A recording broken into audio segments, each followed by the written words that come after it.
third model is what they call the farmer's model. Farmer like this.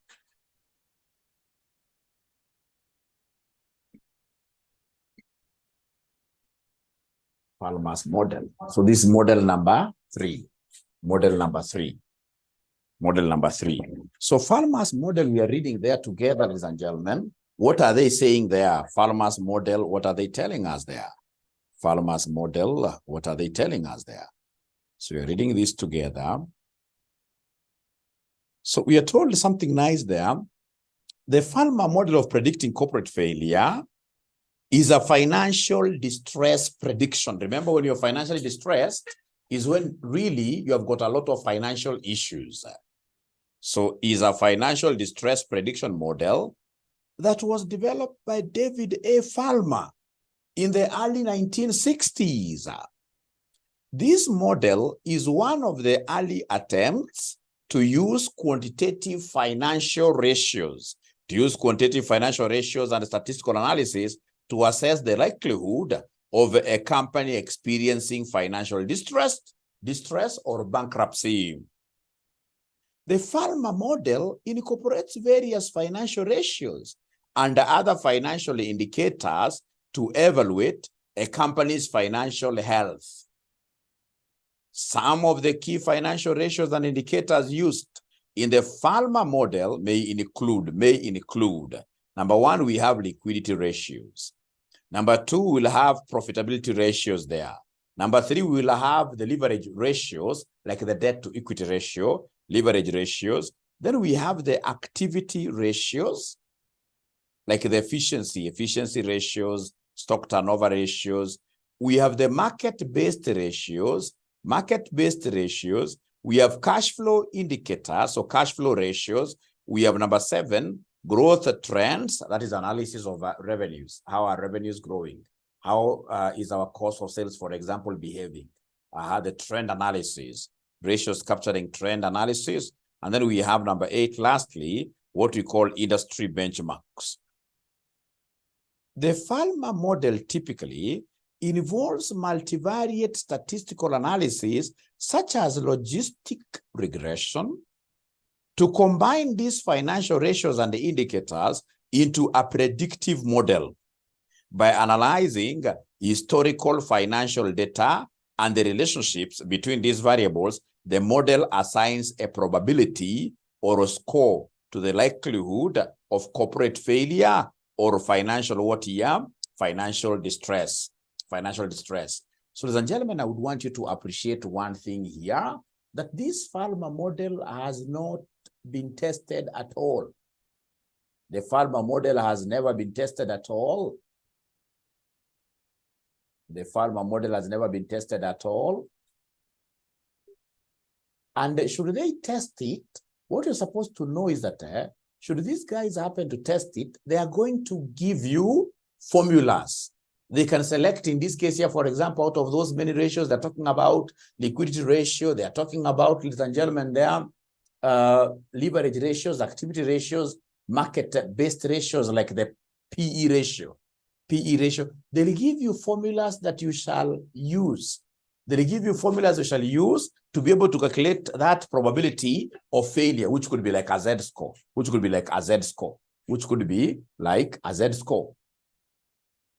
So the only thing you're required to know, or rather to do, is to have confidence. Just like, for example, before they gave us a question of Springate, we simply used to do what here to describe it. And then they gave us a question, then from there we were able to, and so many students got that question correctly. So it's about, in this case here, just knowing that Farmer model is also a quantitative model, which in this case here takes cognizance of various types of ratios. And those formulas of getting the ratios will always be given to you in an exam.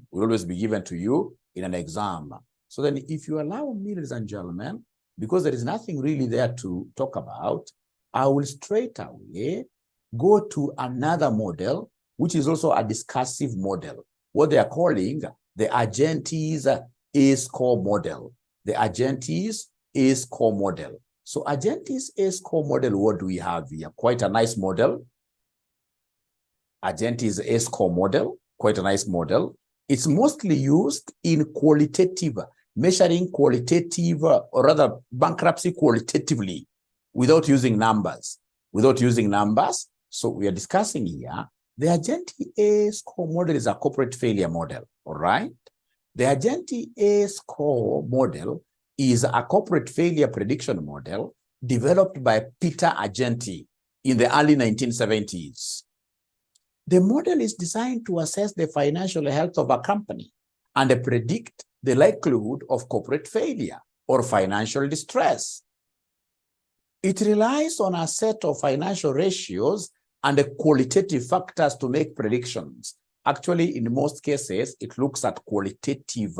It measures bankruptcy using qualitative factors. The key components of the Argenti's A score model: number one, we have the financial ratios. Like other corporate failure prediction models, the Argenti A score model incorporates various financial ratios. These ratios are divided into three main categories. We have the profitability, liquidity, and leverage.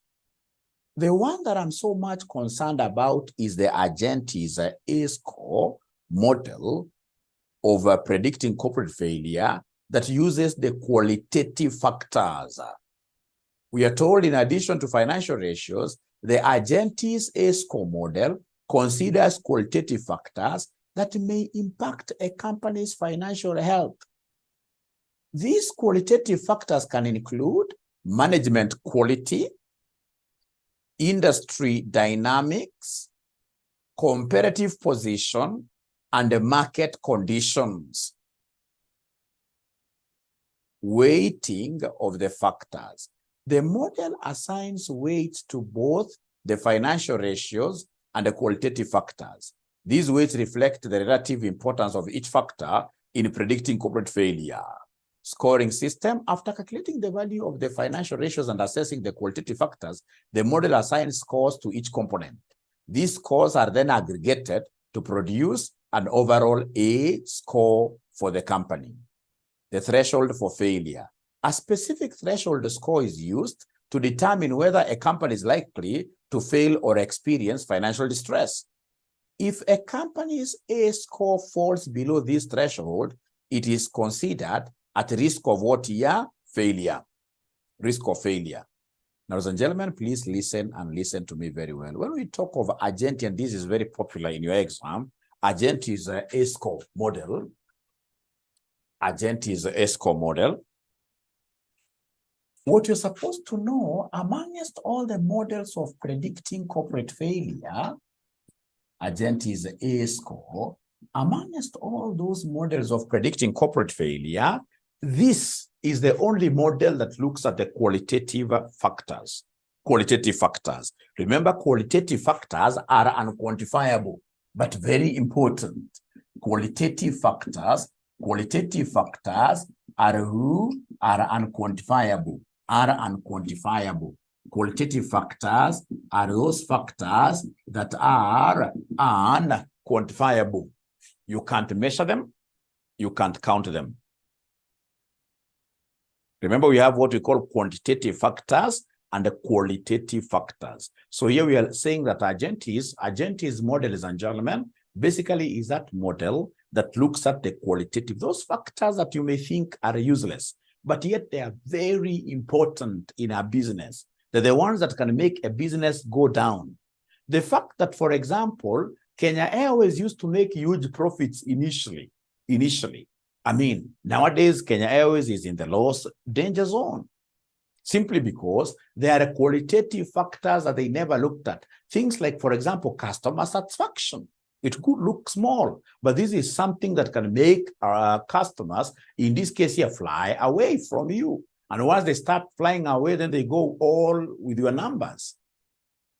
All right. So qualitative factors. So under qualitative factors, are we looking at what are we looking at, ladies and gentlemen? For example, we have things like,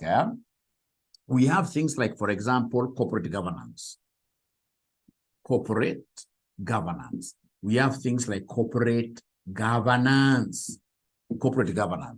So any company that doesn't have a very effective corporate governance structure will collapse. Remember, under corporate governance, ladies and gentlemen, every company must have a board of directors.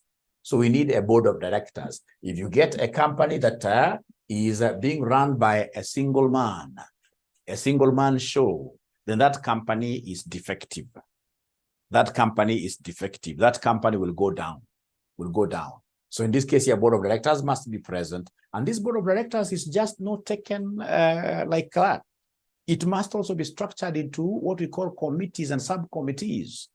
Like there is one committee which you should never miss, what we call the audit committee.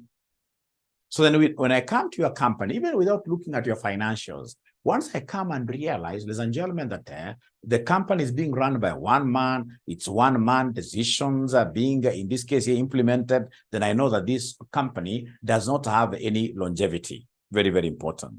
So under corporate governance, remember that the chairman's role under the CEO's role and the CEO's role should be separated and handled by two individuals. Should be separated and handled by how many individuals? Two individuals. You should never have any individual who in this case is both chairman and the CEO. The chairman's role and the CEO's role should be split and handled by two individuals. So when we talk of chairman, of course, this is the person who is going to lead the board. His role ends at the board level. His role ends at the board level. His role ends at the board level. Him is to ensure that Mr. A, Mrs. X, Miss X, Miss Y, etc. Those guys are able to speak and they are able to come up with what we call board resolutions. After he does that, he hands over that document to the CEO. So the CEO will be implementing the strategic decisions of the board, right? As per the resolutions he has been given. And then he should be able to report back to the board. So the CEO is the one who is on the ground, who is running this company on a day-to-day basis. In Kenya here we have things, in this case here, upside down. You'll hear, for example, the chairman of IBC making so many, even having an office at IBC. Things that don't operate like that outside there. Outside there, for example, in these developed nations, it is the CEO who has got a say. Is a CEO who happens to be who happens to be spokesperson of any company, or rather, they can delegate that to another full-time staff. But the moment we get, for example, like unbearing chairman, somebody who has an office in the organization, all right, who is trying to control like what the CEO is doing, such organizations will always get themselves in the brink. They are brinking towards who? Corporate failure. They are brinking towards corporate failure. So very, very important. So under corporate governance, we are looking at these structures here. We're looking at these structures here, corporate governance. Remember, every company needs an external auditor. Every company needs an external who? Needs an external auditor. It's a form of part of corporate governance. Ladies and gentlemen, remember, under corporate governance, how we are directing this company, we need budgets. If you are operating a company, in this case here, without a budget, you're not making any comparisons between the budget and your actuals to get variance and then try to appraise your performance, then, ladies and gentlemen, we shall not be doing very well. Remember, I'm not coming to look at numbers. I'll only come here because it's a Gentist qualitative model. I'll come, ladies and gentlemen, and ask, do you guys have budgets? Yes, I give a score. Yes or no, I give a score. If you have budgets, are there times you compare the budget versus the actuals to calculate variances? Yes or no, I give a score. I give a score like that. I give a score. Mine is to score. Mine is to give scores like that. Or rather, all right, ladies and gentlemen, apart from budgeting, we also expect, in terms of internal control, or rather in terms of corporate governance, we also expect what we call internal control systems to be there. Internal control systems to be there. If they're not there, then automatically, remember, every day, I read this statement somewhere there and it really made me very happy, that in Kenya here, over 70% of Kenyans go to their workplaces every morning with an intention of stealing. Look at that statistic, over 70%. That even in this group, there must be somebody, they are here physically, but their minds are outside there thinking of like, how can I steal today? If it's a policeman, there must be somebody, I'm so sure. There must be somebody who has even put a target for himself. And we can't blame you. It is a system that we found ourselves in. It is a system that we found ourselves in. All right? So then, if that is the case, Abraham, and then you happen in this case here not to put enough internal control systems, what do you think will happen to this company? Corporate failure. Remember, internal control systems are those systems that we put in place. Those systems that we put in place. If this is the company, we put some kind of an umbrella to ensure, ladies and gentlemen, that this organization is not rained on, to ensure that this organization is not rained on. The organization is not rained on. So that as this rainfall coming here, the umbrella should be able to protect these companies, of course, financial statements from being rained on, because the moment those financial statements are rained on, then we have the creatives now, like yourselves, the accountants, coming to do what we call creative account, because now numbers can't be seen very well. The financial statements in this case here are deep inside the water. Now they can change things, and when they change things there, they do what we call window dressing. For sure, theft will occur. So trust you, ladies and gentlemen, if you do not have internal control systems in your company, then automatically it's as good as you not having a company. It's as good as you having hit a Waterloo. Having, in this case here, hit what about bankruptcy. So even you as accountants, ladies and gentlemen, one of those things we expect you to do for purposes of looking at future generations to preserve the companies and countries' wealth is to ensure that every other day you're discussing with your bosses on how do you strengthen the internal control systems. And if you remember internal control systems, objectives, I'm so sure this is something you do. Objectives of internal control systems, we normally talk of a stop. You stop all thieves. A stop. A stop. If you remember, I don't want to go into this. A stop, A stands for what here? That if you've got strong internal control systems, then we should be able to get accurate reports. We should have, in this case here, the company's assets being what here safeguarded. If you go to a company and ask for a report, as an auditor, for example, and then that report doesn't come immediately, doesn't come in good time, no, straight away, in accordance to Argentine's model, give them a very, very low score, because that company will fail. That company doesn't have internal control systems which are strong. So in this case here, we have this T stands for what here, timely. There must be order. There must be order at the workplace. There must be order at the workplace if internal control systems are what here are strong. When I come to your company, qualitatively, I'll be able to tell you straight away that this company is going to fail. Strong companies like where I work, these multinationals, they are very strong in terms of how they run their business, orderly, efficient ways of running the business. So if it is filing, like I was, one day I took some documents, in this case here to, is it Art Cafe? I think it was Art Cafe, I'm forgetting this. Art Cafe, right? And then I'd stapled some documents in what they told me was a funny way. Then they have got, even stapling, you don't just wake up and just staple the way you want. There is a lot of order in businesses that are able to stand as giants in the global market. These small firms, and that is why you realize, ladies and gentlemen, when you look at, for example, the big four, versus in this case here, for example, we have here Moffat and the company. Of course, Moffat will be opening an audit firm. One of the things that will make Moffat company not compete with PwC, why we'll only be talking of the big four, why can't we have, some of us locals here, rising up to the occasion and becoming among the big four, all right? It's because of simple things like this. So you get, for example, like when Moffat is in his office, Moffat stands up stands up from his chair, he pushes his chair the way he wants. Like in our place, there is no way you can just push your chair the way you want. You stand up, you return the chair back to the position because everything is normally aligned.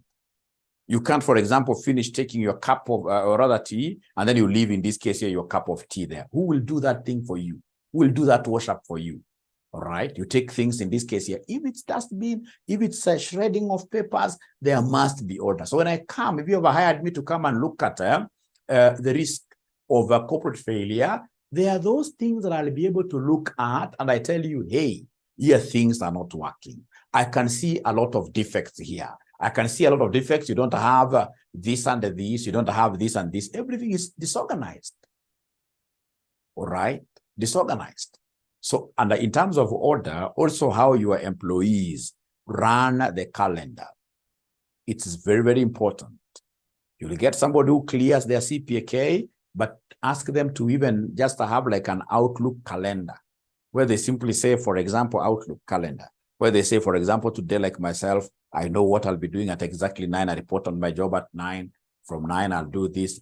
Already I have my stuff, in this case of the calendar. I did this yesterday. So when I go to the office, already everything in this, because of the order.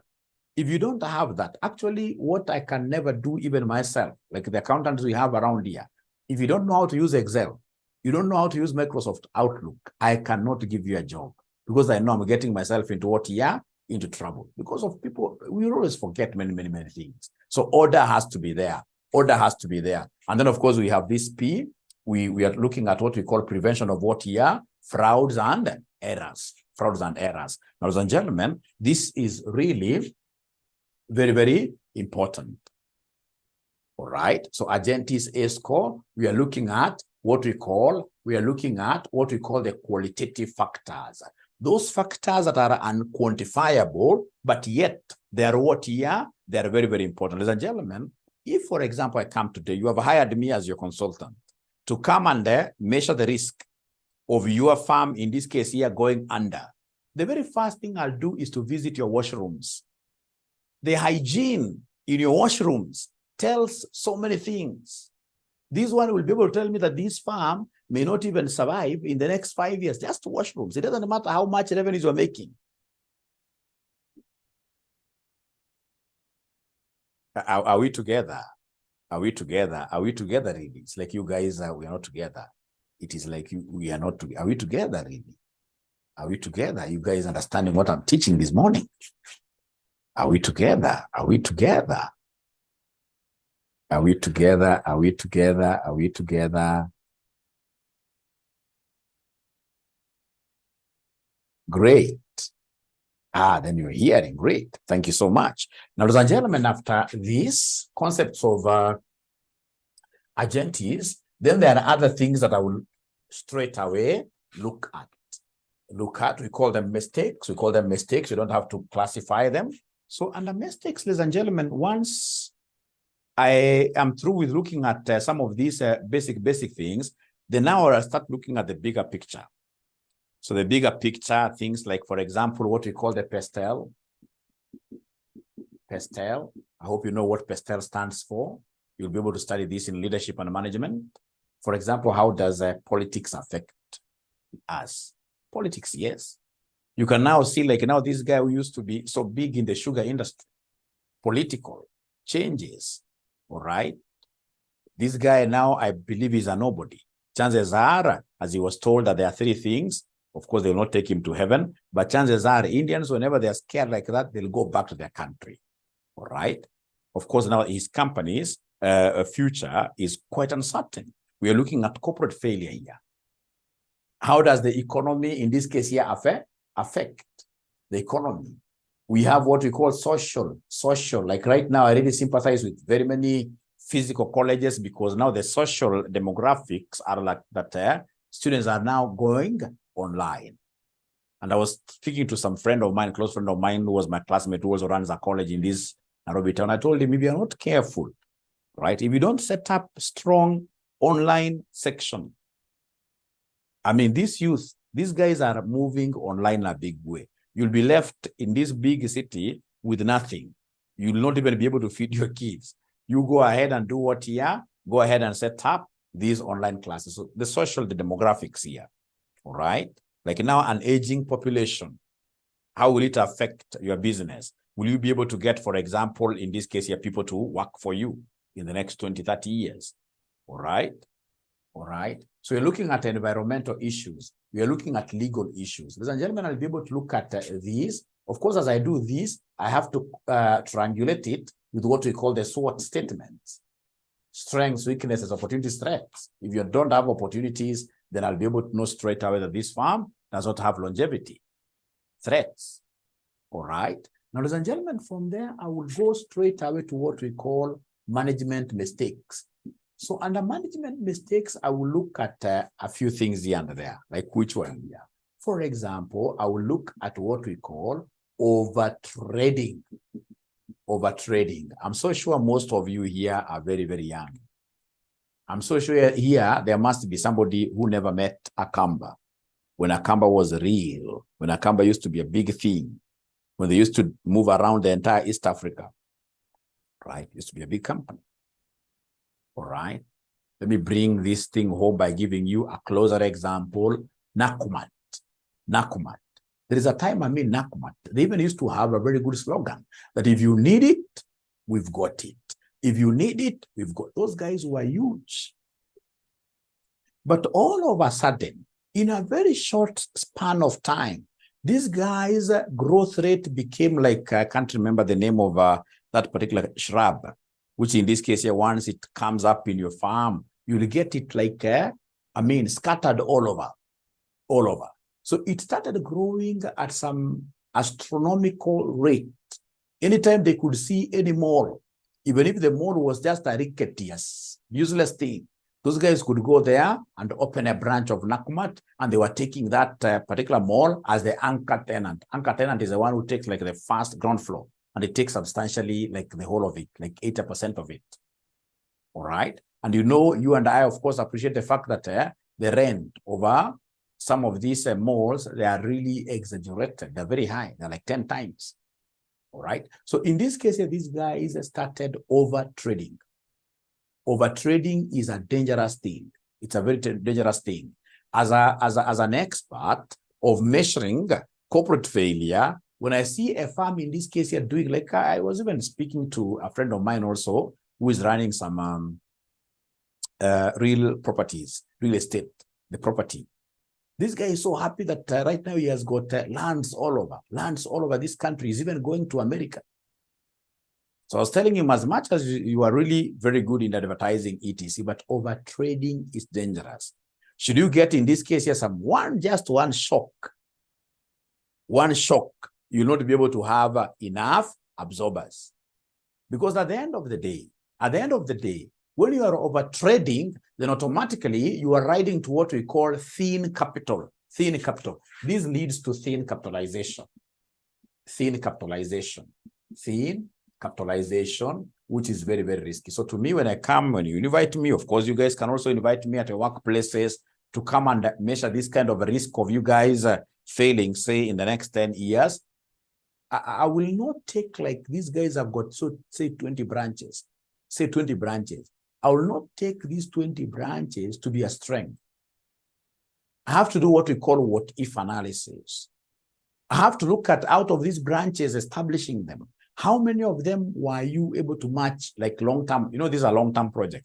So in terms of financing, then you should have long-term finances, like debt, loans, bonds, etc. Most of this, like now about what they were doing, they were even taking overdrafts. You look at their financial statements, overdrafts, and yet they're doing long-term projects, establishing what a new brand. So they used short-term finance, sources of finance to finance, in this case here, long-term projects, and therefore they found themselves in a situation where they could no longer be able to meet their obligations when they fell due, their short-term obligations, their current liability when they fell due. So a supplier comes, when a supplier comes like this, ladies and gentlemen, he is told that the CEO is not there to sign the check. It is so many, a lot of conversations going on, which does not help productivity of the company to increase. You know, when we become liars in the company, and this is very, very risky, especially as an accountant, When your bosses put you outside there to keep on lying so much, you're wasting company's time. You are a wasted company's resource. We need to have our things being very efficient. And that is why you are told that if there is anything that you should always protect in your company, it is the cash flows. Don't overtrade just for the sake of trying to show might. But you'd want people to think that you are the macho man, you're the superstar now, you are all over. In business, that will kill you. That is automatically going towards what we call corporate corporate failure. Should something happen, perhaps one of the directors dies, anything and you have overtraded, you will not be able to control. You have to look at those ratios and ensure that your liquidity is always good, And of course, never have, like ourselves, in this case, we're introducing courses. I'm quite aware of this concept of overtrading. So what we do, we're always very, very calculative. Like now, this is the first time we're introducing early morning classes for the advanced level. This is like how many years? 2 years we've been running the FM and the FR down there. All right. And then even when we introduce this, you can see right now I'm the one who is teaching them because I'm trying to look at the risk. Before we say this is something viable, bring a teacher, you're paying like 2,000 an hour. So what do? I take the class first of all for pro bono, like that, to just measure whether this thing is going to work or not. Once I realize it's going to work, who doesn't like sleeping? I'll go back and sleep, get the very best teachers. We leave them to run the show. So you must make growth steps, which are very calculated as you measure your liquidity like that. So then we have what we call overtrading. This is very, very dangerous. And of course, we have the concept of what here? The concept of gearing, high gearing.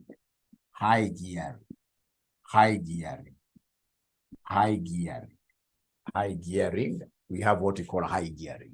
So any company in this case that is highly geared is that company which has got a lot of gearing is debt. Gearing is debt. I don't know why these finance people took gear to be a very good symbol of what year debt. Like when you're driving a lorry, big lorry, when you engage the gear, right? Things become tough. So any company which is highly geared, of course, in this case here is at the precipice of doing what here? It's a risky venture. Debt is good, but debt, as I told you in some class, it's a risky venture. If you're not careful, you can easily get what you can easily get yourself into problems. So like ourselves at RCM, we try to be a self-financed company, a self-funding company. Company in this case that basically runs on what here? Students' fees, etc. We don't like borrowing, but at a personal level, I borrow a lot. I believe in borrowing. I'm so sure, God forbid, if I was to die today from Wasibu Sako, from this bank that I borrowed, I'm so sure guys will come and there'll be two types of mourners. Others genuine, my family mourning, my students can easily mourn. And then now we have other guys coming and saying, kwanza ile ina insurance. I believe in borrowing. Sababu ukiboro, one thing I realized with the borrowing, the times I used to do without borrowing, unakuwa lazy sana. Kama una deni, kama nikoshua, kama singekuwa na madeni, kama 30 million or even thereabout, singekuwa naamuka saizi. Unakaanga hivi. Kutaka life kuchanue vizuri. Una make sure umekuwa na deni, lakini pesa ya deni si pesa unaanza, rafiki yangu mwenye aliniambia, ati aliboro kitu kama 3 million something, 200 and something like that. So yeye anasema ati 200 hii ya juu hii. Ati sasa ati hii ni branches. And you know branches, of course, when you want to harvest a tree, branches are not very nice. First of all, you start by cutting. So ati kwanza mwalimu kabla tuweze kutumia the stem, ati kwanza to harvest the branch kwanza, tukula kule. Loan haitaki hivyo. Loan nataka unakimbiza. Like what I did, I went and bought a very big, huge chunk of land at Isinya, 15 acres. Very cheap those days. Right now, 1 acre is about 3.5, 4 million Kenya shillings like that. Near Fred's Ranch. That's how you do things. You do things like that. Go and dump this money somewhere. But again, as you dump, don't just go and dump money without having also a plan. For land, you must always think like this thing. Do I want to sell? When you want to sell, you'll not be able to sell. What do I do with this thing? Do I think about, for example, like now I'm trying to move around. And for example, like now I can see this, is it skate? So I can take this kind of skating experience to that kind of a place, right? Build something very nice, etc., etc. Then I can have people go. So, all right, do I do like an international school there? You must always have a plan like that. So don't go borrowing, thinking that you really, no. It's a mistake. It's a mistake if you don't have a plan. Over trading, over gearing is also what, yeah, an issue. It's also an issue. It's also an issue. So what have we said about Argentis? Argenti basically told us, ladies and gentlemen, that we have to be quite careful with these small things which are qualitative in nature. So you quote them like corporate governance. We have these things of what here over trading. We have these things of what here somebody over gearing, etc., etc., etc. I'm so sure that one, now you'll be able to. Great. Tuko wengi. Asante sana Abraham. Yeah. Inafaa tukuwe na madeni. Tukuwe na madeni. Thank you so much. Lakini madeni natumia vizuri. Like most women, they are very good in terms of planning their loans. Pata mama na mess loan yake ni mmoja mang'aa. Lakini wengi kabisa wanajua kupanga loans. Wanaume ndio kidogo, unapata loan kidogo, shetani kidogo. Sio kupenda kwetu. Shetani kidogo anakutembelea. Marafiki anaanza kuambia sasa tuende, ati sasa leo tunakunywa ati pombe ya 18 years and above. Kijana, tutakuwa maskini, vile umaskini ni mbaya. We shall overcome. Now, ladies and gentlemen, if you look at your course outline, then that takes me to what we call portfolio reconstruction. Portfolio reconstruction.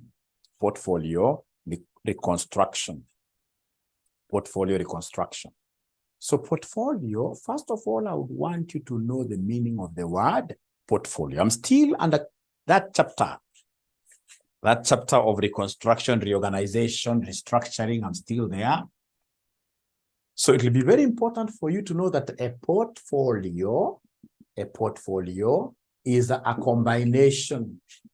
Is a combination of who? A combination of investments. Is a combination of investments.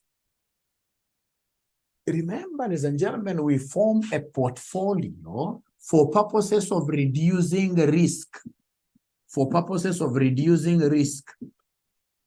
For purpose of reducing risk. If you remember very well, they used to tell us that don't put all your eggs in one basket.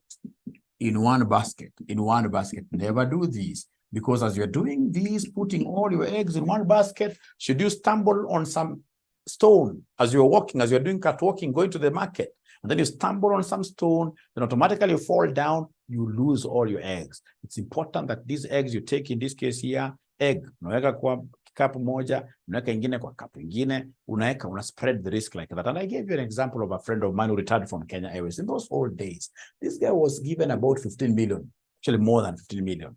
This guy went and dumped all this money in some place along Thika Road, Clay City, called Clay City, yes. So akaweka namna hii, bahati mbaya ilikuwa pale karibu na Tumutomuto, riparian land. After ameweka tena pesa yote, atakaomba ingine kando. Uzeeni, ingine tunachukua ya mama kidogo, namwambia tuweke ya apartment hapa ni mzuri, kuna USIU, anafuta toka huko atakuja, hapa ni pazuri. Kidogo riparian land, wakati ile wa Sonko wakakuja na kale Kasani kakaangusha nyumba yote chini. Hiyo mzee akasuffer from this disease, is it called Parkinson's. Hii disease unapata mtu anatetemeka tu ovyo ovyo, hata bila anatetemeka, hata nyama inaanza kutetemeka namna hii peke yake. Parkinson's disease, paka leo he has never recovered. What was his biggest mistake? Putting all his eggs in one basket. If he was a bright man, angefanya portfolio. Angechukua, I wish atangekuwa yeye. Hii pesa mimi siwezi kimbilia apartment. Landlord, whatever property, they are good, but they should never be your primary way of making cash. It's never. Equity landlord, unapata kama siku ile liona mwingine anakimbizana na tenant. So kuja kukimbizana na tenant ndio physically running after a tenant. Is that what you want to call passive income? That's more than active. Ukipatia agent pia ni wale, it's more than active. I'm not saying that's bad, especially if it's in a very good location. You can make some money out of it, but I'm so sure you guys know that there are some landlords who are really, really crying. So then we need to know how to form what we call a portfolio. So how do we form a portfolio? Just subdivide this money. Some of this money, please, my students, always buy government bonds. Like if you are here and you don't have any government bonds, you are not doing very well. To buy a government bond, you need just a minimum of 50,000. You buy a government bond. You keep on buying them like that. All right? But remember, they start now making sense. This government bond starts making sense. Once you start rolling over something like 10 million in government bonds, then you are a rich man. Because like right now, we have these infrastructure bonds, which have a return of 16% free of tax. Free of tax. So if it is 10% free of tax, it means every year you will be getting 1.6 million. Every year you'll be getting 1.6 million. Meaning that, they pay you semi-annually, half. So 800,000 in June, 800,000 in December. Ukiwa umeretire 55, 60 years, ukipata pesa kama hiyo every year, June is 800,000, 800,000 December. Hakuna hospitali huwezi ukaenda. No. Na hiyo ni free, hiyo ni not free but passive. 100%. That's passive income. Na haina tax. Wewe kazi ni kungoja unapokea. Lakini kumbuka unaenda not for the normal bonds. Unaenda for the infrastructure bond. 20 year. Na 20 years ikiisha kama uko live, usichukue pesa na trust you me. 10 million itakupatia nyumba kiasi gani? Apartment, maybe itajenga tu ground floor. Na kama ni ground floor, ukienda sana, ile pesa ambayo utapata per month ukienda sana ground floor, ikienda sana 40-50,000. Ikienda sana. Hii 50,000 ukifanya na 12 months, it means rental income there will be 600,000 a whole year. 600,000 a whole year. Na hiyo ni wakati iko 100% occupied. Some of these things utapata problem. Unapata mwingine, imagine, mimi naonanga mambo mengi sana. Sababu mimi nakaa na wazee. Unapata mwingine umeenda kumchokoza kidogo na atakumshtua, atunamwekea kifuli. Yeye anakupeleka kwa chief, anaanza na chief, yuko anapenda chief. Kwa chief anasema ulimfungia akiwa ndani, straight away unapelekwa namna gani? Kwamba umeweka mtu jela na una right aweka mtu jela kwa hii dunia. Inakuwa international design. So unakuwa na tukesi, wakati kesi inaendelea kama ni rent tribunal, haulipwi, heri hii. Lakini sisemi pia uende uweke government bond zote. Unaweza ukaweka government bond zote, pesa zote, alafu hustle government. I don't have any hatred towards hustle government. Wasifike mahali walemewe. So it's always good you do what here, you diversify. Weka 5 million government bond, weka another 5 million, for example, kwa government, not government, but like shares, weka some other 5 million kwingi. Na ingine jameni, wakati umezeeka, unajua wakati umezeeka kama saa mimi am social, sina enough time na family. My kids must be wondering, mzee, nini mbana. So wakati nina retire, just take like 10% of this money. 1.5 million, 10%. In this case here, try to do what here to please now the family. Wapeleke hata Hawaii, wapeleke Mauritius, wapeleke wapi. You'll be surprised all this can be lost, but these experiences will always be remembered. Great. So portfolio reconstruction is a very nice topic. But now remember here, we are not constructing. There is a whole topic called portfolio. Here we are looking at things are not working out.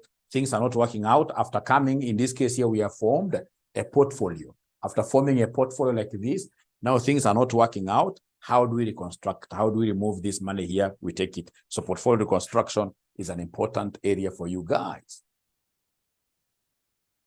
So portfolio reconstruction, also known as corporate restructuring or asset unbundling. To bundle is to put together. To unbundle is to separate. When things are not working out, you separate. Involves various strategies for reshaping a company's portfolio of business or assets. These strategies can help improve a company's financial performance. Focus on core strengths because you're going to sell some of those unperforming. Focus on core strengths and enhance shareholder value. Here are some of the ways which a firm can unbundle or restructure its portfolio. The first one is to divest. Ladies and gentlemen, remember we have investing. When you invest, you're putting your money into projects. You're putting money into your businesses. When you divest, now you harvest. You're basically getting your money out of your investment. So divestment is the opposite of investment. If I buy shares of Safaricom, I'm investing. If I sell the same shares, I'm divesting. I'm getting money out of Safaricom, which I can take elsewhere, of course.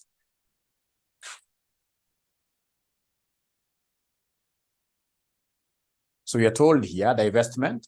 Divestment involves selling off a portion of a company's assets or business units that are considered non-core or underperforming. This strategy helps the company raise capital and reduce its exposure to certain industries or what year or market. So on a divestment, ladies and gentlemen, you will look at, for example, you will look at a company, Safaricom. You can unbundle it.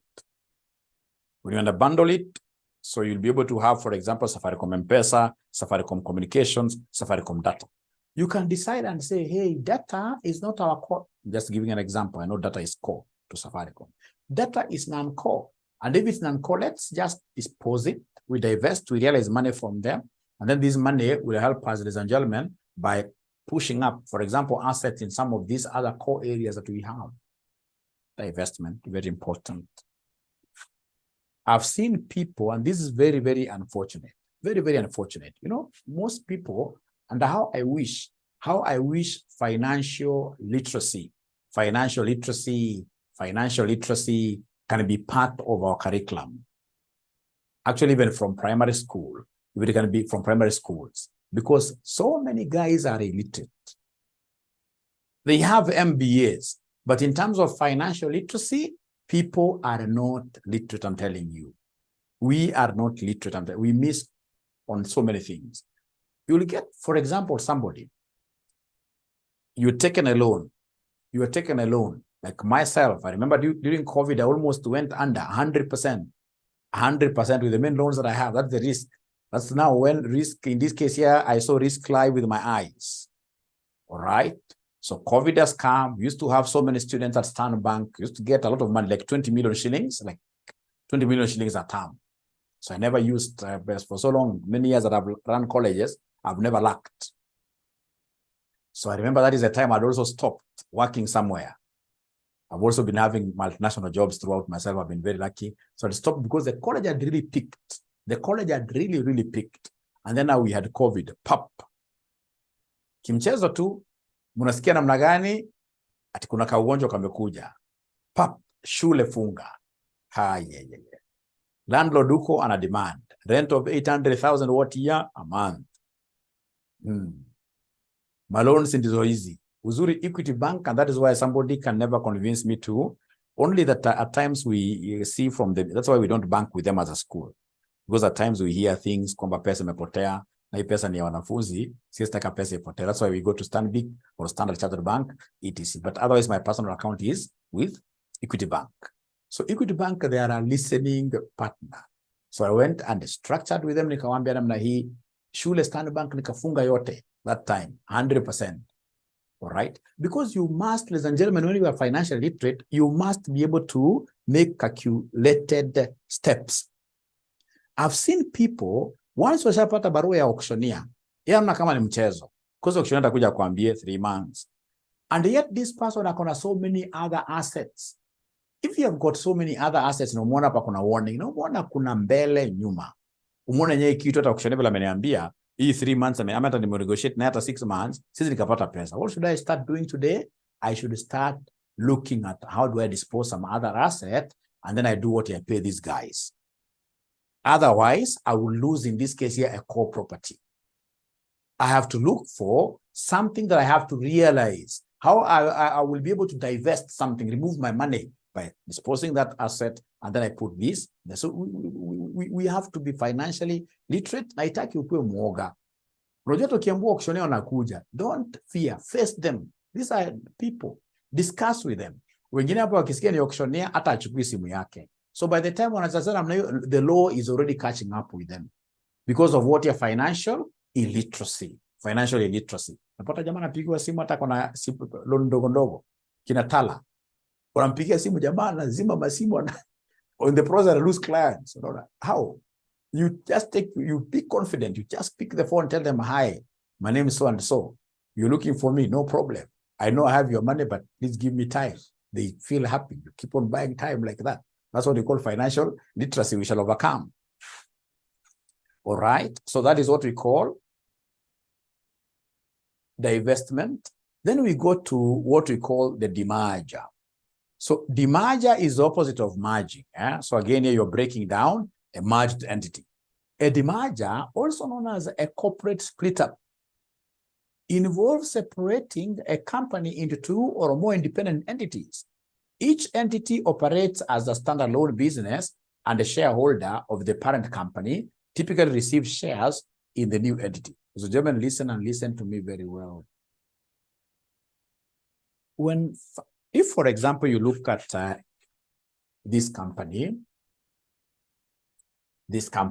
called NCBA. NCBA was as a result of a merger between CBA and the NIC. All right. So the two came together to give us what we call NCBA.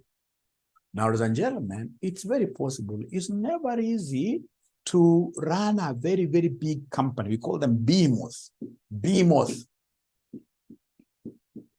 It's not very easy to run a very big company. So you may come as big as you are, you realize, hey, what is happening now here? We are not able to move forward. This donkey has become so heavy on our shoulders. So what do? Let's separate. Let's separate. So in this case here, they go back to their original companies. So when they go back to the original companies, we call this one a demerger. Why do we demerge? We go for a demerger so they can now have what we call leaner operations. So should we realize that the merger has taken us straight away to the blink of bankruptcy? We are at the verge, almost going down. Instead of going down there, ladies and gentlemen, what do? We would rather split, just like marriage. Just like marriage. You should never laugh when you see couples separating. Instead of you really just going down the cliff, if you're seeing things are not working, you're always better off in this case, you're doing what? You're just amicably, you agree, without many side shows, which will affect kids. You agree. Of course, I'm quite a big supporter of marriage, but I know there are situations where they don't work. So in this case here, what do? You go for a demerger. But please make it what year, but short of what year, any shows. Just agree. You're adults, you agree like that. And then you can now have everybody concentrating. You know, we talk of synergy. In this case here, 1 + 1, when you're merging, 1 + 1 should be equal to 3, not 2. But what if, for example, we take 1, we add plus another 1, but what we are seeing ahead of us is what? Is 0. Should we just stick here? No. We shall go for what we call a demerger. We go for what we call a demerger.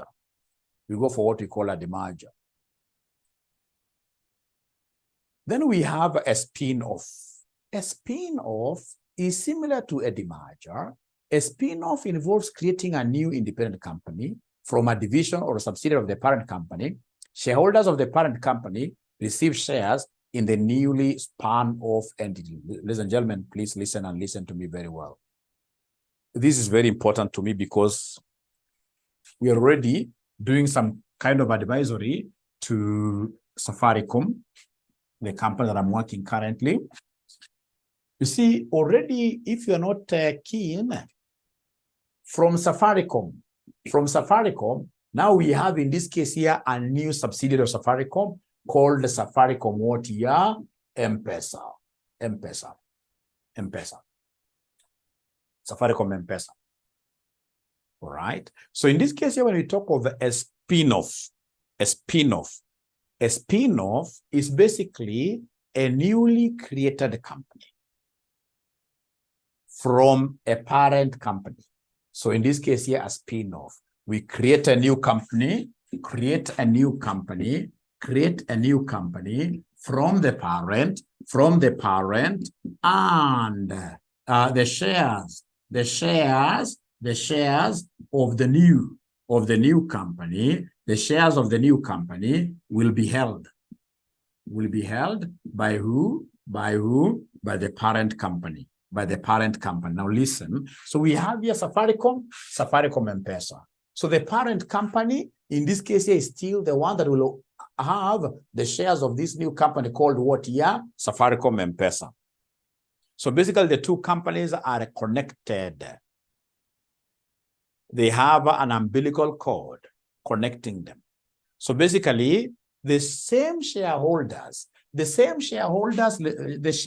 of this company will be these same shareholders. So basically, what we have is something that is a spin. If you ever, I don't know whether you guys normally have those steel DJs, those DJs who used to have like a jockey moving around and then they used to spin, something like that.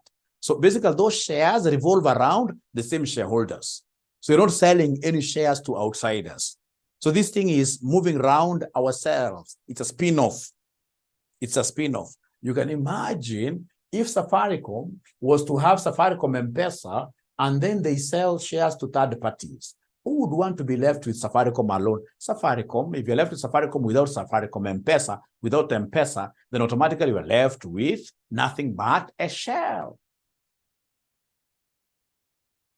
So what I would want you to see here, whenever they talk of a spin-off, and this is very popular in your exams, spin-off, we create a new company, but have the shares of that company held by the same who? Shareholders. Same shareholders, that is the parent company, investor.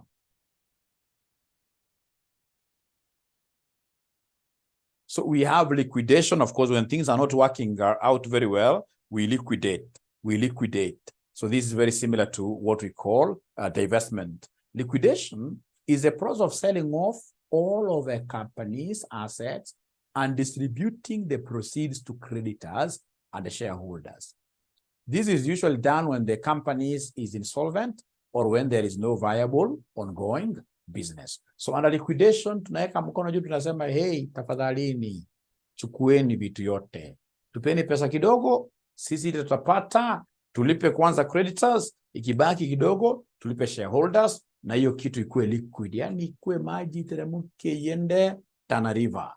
Kuisha maneno namna hiyo, inakuwa liquid namna hiyo.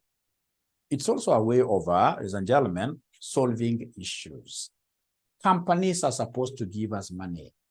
They're not supposed to be sources of misery. They're not supposed to be sources of misery. Companies are supposed to give us money. They're supposed to give us money. If you guys are not giving you money, please go ahead and do what you sell. Now, ladies and gentlemen, we have in this case here what we call sell-offs. I love sell-offs. I love sell-offs because I've also been involved in this kind of arrangement, sell-offs. So under sell-offs, what will happen under sell-offs if we have Safaricom here, this Safaricom? We are going to create a new entity that we shall call M-Pesa.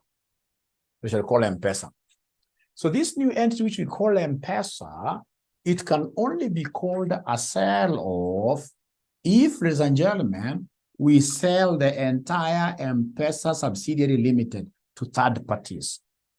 We create a new company out of a parent company, and then the new company created is sold ostensibly to enable us raise cash,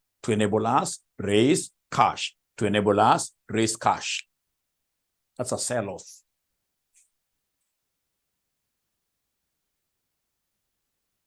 I'm reading here. Sell-offs refer to the sale of individual assets, subsidiaries, or business units. This can be a strategic move to generate cash, streamline operations, or exit non-core business. The only thing they forgot to mention here under sell-off is that we are creating a new company, and this new company will be sold to third parties. The new company will be sold to third parties. We are creating a new company from an existing or a parent company, and then the new company will be sold to who? Will be sold to third parties. That's a sell-off. And then, ladies and gentlemen, if you allow me, I will go to, by the way, we have very few minutes, I will go up to 6:30. I'll go up to 6:30. If you allow me, I'll go to equity carve-outs. So before I even read, there is something very important that I know with carve-outs. something very important that I know with carve-outs. So carve-out, normally what happens, we shall form a new company from the original company. And then now what we shall do, carve-out ni kumega. Kwa unajua kumega mkate. Unajua nyinyi mjua Kiswahili. Unajua Kizungu, lakini Kiswahili ni shida sana kwa watu wengi. Mimi najua Kiswahili sana. So una mega. Sasa hii una mega. Sasa kama ni carve-out, ukishatengeneza M-Pesa, unakujenga hapo una carve-out. Na carve hivi. So una retain hapa more than 50%. So when we have a carve-out, we are going to have a new company. But once we have this new company, we shall not sell the whole of it to third parties. We shall carve out something small for ourselves, and then we sell the balance. We sell, we sell the balance. We sell the balance. We sell the balance. We sell the balance. So on the carve-out, we create a new company, subsidiary from the existing company. But this new company, we shall just sell a portion of it. We shall be left with something. We shall be left with this carve. We shall be left with this carve. And of course, we should be left with the majority stake. We should be left with a majority stake. We should be left with a majority stake. So equity carve-out. In an equity carve-out, a parent company sells a portion of its ownership in a subsidiary through an initial public offering. So the most, I like that statement. I'm getting something new there. I'm getting something there. That the parent company sells out a portion of its subsidiary. Sells out a portion of its subsidiary to third parties, leave alone those things of initial public offering. That's just selling to the public, is selling to third parties.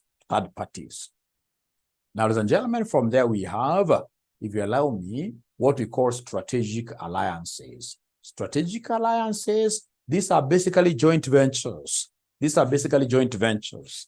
Strategic alliances, these are basically joint ventures. These basically are joint ventures. By the way, let me ask you guys a question. If I was to give you this handout you read on your own, would have you really understood it very well? If I was to give you this handout, you read it on your own, would have you understood it very well?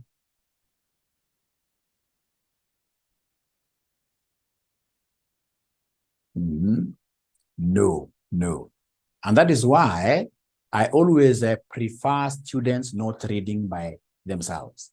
I always get students who take pride like, I did not go to any class in my entire CPA. When those students come for interviews, I'm able to pick them very fast because you cram and then they don't sink in. Of course, you'll pass. They don't sink in very well. But now when you go outside there, you lack exposure. You lack exposure. You would rather pay this money you're paying here, 4,500, and get through a class, basically for purpose of even getting people who have already industry experience. I'm so sure there are words we normally use here, and so many guys have come to thank me. But Mwalimu, I went to an interview and I got that kind of a thing, and I was able to crush it. So it's important to attend classes. It's important to attend classes.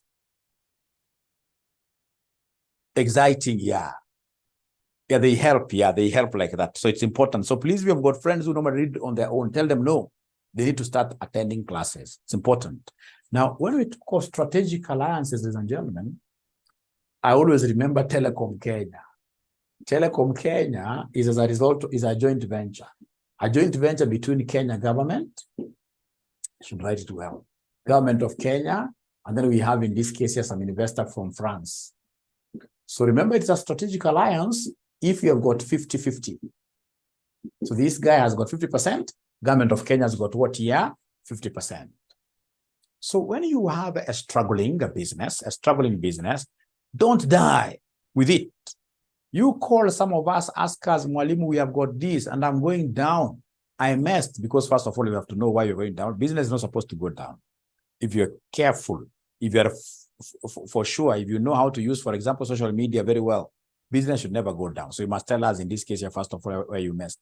In most cases where you mess, you start a business and you don't give it enough time. You start a business and then you start buying luxuries like Mercedes-Benzes, isn't it? Instead of going for these normal vehicles, Toyota, which when you have issues, you sell. You buy a Toyota at 700,000, you move around with it for 2 years, And then, of course, you'll sell it at about 600,000. Sell when you have issues. The Mercedes will come much later when the business is so stable like that. So then you call us, we partner in terms of what we call strategic OTR.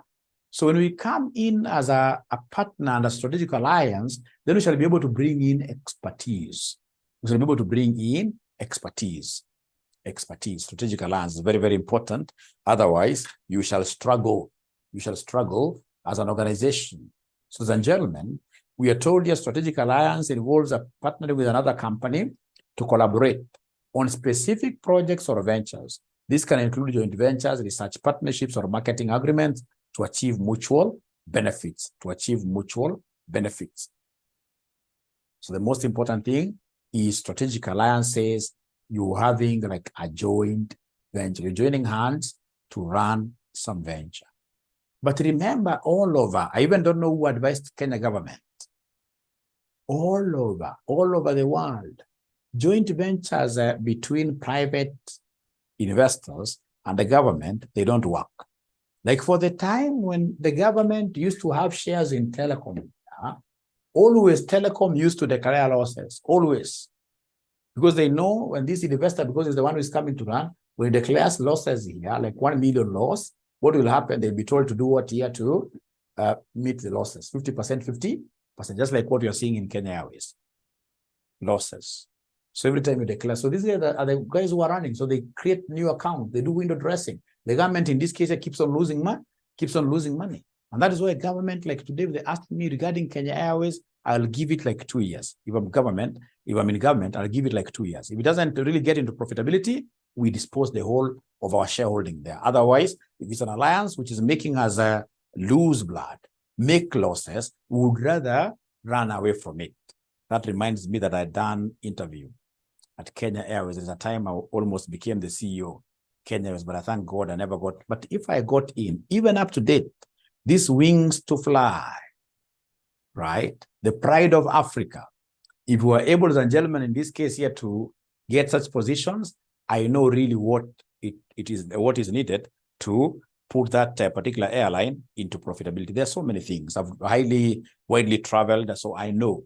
Unajua kuna hata niwaambie moja hii as I go back. Kuna ujinga fulani inataka miaka fulani. For example, utaenda kama Kenya Airways, unapata air host ama air hostess akona 52 years. Kweli 52 years unakuwa air hostess kweli? Ni mzuri kweli? Iko mwingine alikuwa ameimba kwa TikTok alifurahisha sana. Akasema ati mimi ni mtoto mchanga. Bora sijafika 55. Mimi bado kitovu yangu ni mbichi. Lakini ukweli 52 years. Air host hapana. Ladies and gentlemen, if you look at, for example, Ethiopia Airline, these guys, they cap it maximum at 23. They cap it maximum at 23. Ukishafika 23, you are taken to back office, or they give you, in this case here, money, you go and do your own things outside there. Why? Because, for example, when you are, for example, of course, you've landed down there with a Boeing 777, you guys are like 600 passengers, and then, of course, now you're getting out of the plane, 600 guys. And then you get those tall ladies of Ethiopian Airline. Those guys are able to smile back to every kid, back to every passenger for even like 1 hour, smiling throughout with very, very good infectious smiles. But you see, they're able to do that because of what is their age. You see, kuna age fulani taka miaka ujinga fulani. Unaona? So for example, somebody who is this age, ukimpatia mshahara ya 250,000 a month, mbona asikacheke hata the whole day? Mbona asikacheke hata the whole day akiwa this age? But somebody who is here, si ati amezeeka, bado ni kijana bado. Bado ni kijana 52, ni kijana bado. Lakini sasa huyu mtu kuna fees hajalipa. Huyu mtu kuna mama anasumbua kwa nyumba, hata maybe aliamka asubuhi mama akapiga eko, atacheka 1 minute kidogo ameweka sad face. Ashaingia ile concept ya mood swings namna hiyo. Na sasa ni maisha. But we shall overcome.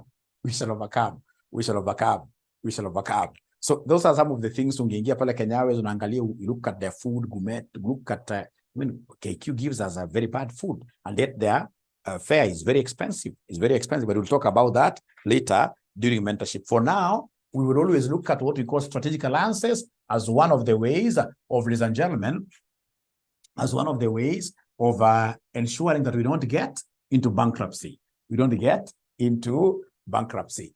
We don't get into arthritis imeweza kuingia. Hawezi hata kusema vizuri. Unamtesa, anacheka lakini anaumia na arthritis. That's a nice one. Okay, great. Now, ladies and gentlemen, from there, we have what we call management buyout. Management buyout. So management buyout, these are very, very important. I love this. Management buyout. We don't differentiate management buyout and management buy-in.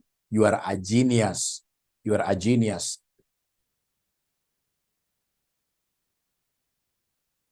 Management buyout and management buy-in.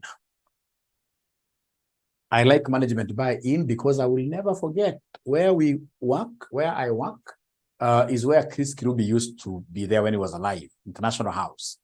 And this guy was huge in terms of what year? Management buy-in, using Centum. So what they used to do is to look for firms that were struggling. They look for firms that were struggling, like Rea Vipingo, struggling because of poor management, right? And then they go and tell those guys, they walk in. So these are basically external managers who will walk into a company and then they buy shares in that company. And then they run the company to profitability. Management buy-in. External managers coming from outside there. They come into RCM and then they take over management because I'm the one who has been messing around perhaps. They take over management and then of course they are bought shares. They give me something small, Kino Mugongo, I go, they run the company to profitability. Centum has been able to do this successfully, although right now since this guy started becoming sick, it's a bit shaky, but we shall overcome. So this as opposed to management buyout. And a management buyout, now we have in this case here, existing managers. A very good example, for example, we have Luvaha. Luvaha Kenyani is the one who teaches for us here, advanced audit and company law. Is our operations manager around here. So perhaps when he's here, he is able to see lots of potential that some of us shareholders, we can't see. So ourselves, instead of then dying with the company, when we realize that now we are almost at the brink of collapsing, we can discuss with Job Kenyani and the other managers. We tell these guys, us now we should go outside there. So they buy us out. So when they talk of management buyout, always remember existing managers buying out the shareholders. They take over management from inside here. Quite confusing, but if you keep on repeating, you'll be able to understand this. So you're saying management buyout. In a management buyout, the existing management team, often with the help of external investors or lenders, purchases the business from the current owners. Existing management buys the business from the current owners. And then we have management buy-in, I'm skipping 9. In an MBI, external management teams, often with the support of investors, acquire a company in which they have no prior ownership or affiliation. They acquire a new company. And a management buy-in, they are walking into a new company. External management who have got a great management experience, they walk into a new company and they take over, and then things start shining. And then we have leveraged buyout. In an LBO, a group of investors, often including private equity firms, acquires a company using a significant amount of borrowed water funds. So ukisikia leveraged buyout. So leverage, they are not telling you whether it's a management buyout or a management buy-in. When we talk of a buyout, of course, we are going for a firm. We're going to buy shares of that firm. But because of the word leverage, debt is involved. So they tell you, for example, leveraged management buyout, because I've seen that, leveraged MBO, always think of these existing managers, they don't have money. If they want to buy RCM, then no problem. Let them get a loan out there. So when it's leveraged management buyout, they get a loan, this existing money, and then they buy us out. And then if it's leveraged management by in, these external managers who are coming to buy this new organization, who are coming to buy this new organization that they don't have any affiliations before they buy it, they're coming by borrowing. They're coming by borrowing. Ladies and gentlemen, it has been a pleasure hosting you this morning. It has been quite a nice journey. At times, days like this, I have board meetings, so I have to prepare for them a little bit here and there. So I beg to disappear. Have a lovely day. Please always put ahead, put in front the best foot forward. That will be very good at the workplace. Always go there smiling. Do your work so you can grow as individuals. Thank you very much. Bye.